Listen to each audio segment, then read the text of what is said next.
Everything that happens in the world, HaKadosh Baruch Hu has to allow it to happen. Where do we learn it from? David HaMelech. David HaMelech is Kodesh Kodeshim.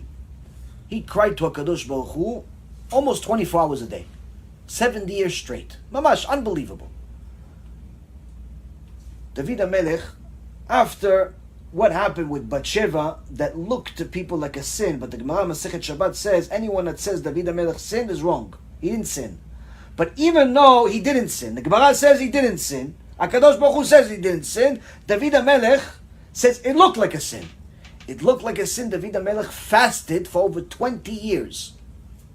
Over 20 years, day and night. Not like fasting, mamash, wouldn't eat until the night, break the fast, again the next day. Mamash, like fasted for 20 years. Why? Because it looked like a sin. It looked like a sin. He was begging HaKadosh Baruch Hu to forgive him for something that looked like a sin, even though it wasn't a sin. Now one day, David HaMelech is with his soldiers, and the head of the Sanhedrin, Shimi ben Gera, who was one of the supporters of Shaul HaMelech, the enemy of David HaMelech, even though Shaul was also a tzaddik. Shaul had some ruach shtut, some crazy thought in his mind that he thought that David HaMelech is trying to kill him. And he chased trying to kill David his whole life. So, Shimi ben Gera was head of the Sanhedrin, the head rabbi in the world, and he was one of the big supporters of Shaul HaMelech, and he sees David HaMelech and his soldiers, and he doesn't hold anything back. And the Gemara says, he says a klala nimretzet. What's a klala nimretzet? It's every curse word in the book. He curses David HaMelech, king of Am Yisrael. Melech Mashiach comes from David HaMelech. In front of everybody, every curse in the book. You're a bastard child, you're this, you're that, you're the worst person in the world, you're Rasha, embarrasses in public. Because he believed himself that he was a Rasha. He was wrong. Now, the general of David HaMelech says, why should we let this kelev, this dog, speak about my highness like this? Let me chop off this dog's head. That's what it says in the pasuk. Let me chop off this dog's head. David HaMelech says, no, chas v'shalom. He didn't curse me. HaShem did. HaShem cursed me. What HaShem? HaShem didn't curse him. Shimi ben Gera cursed him. Yeah, everybody sees it. Everybody saw it. Everybody heard it. Everybody saw it. There's a movie about it. It's a pasuk in the Torah.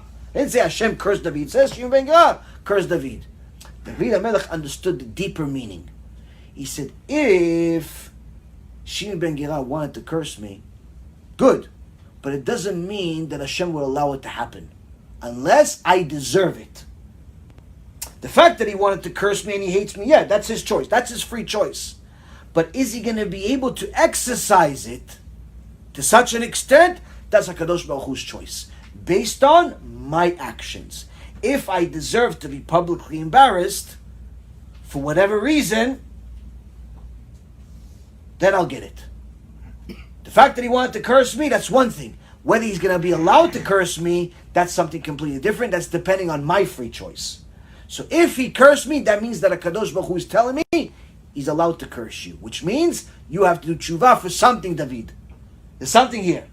And at that moment, Chachamim say, at that moment, David HaMelech passed the test of all tests. Even though he was Kodesh Kodeshim, and HaKadosh Baruch Hu decided to bring Mashiach from him, and even though he wrote the Sefer Tehillim, and even though he built the foundation of the Bet HaMikdash, and his son Shlomo built the Bet HaMikdash, and all of these wonderful things, he was mamash an Eved Hashem. Only at that moment, after he passed the test where he understood the deeper meaning of how Hashem runs the world, did Hashem decide to make him the fourth person, the fourth soul, to carry the Merkava. There's Avraham, Yitzchak, and Yaakov, and David. Why? Because David understood nothing bad in the world happens to anybody unless HaKadosh Baruch Hu decides it based on your actions. So if you have done everything possible to make sure that your actions are kosher, you'll know it. Why? Your world around you will change. Your world around you will change. If it hasn't changed, that means there's still something stinky in your actions. There's still some rotten fish somewhere, and you have to find it. Sometimes it's a test, More times than not, it's a combination of a test and a sticky fish. So you have to find a sticky fish.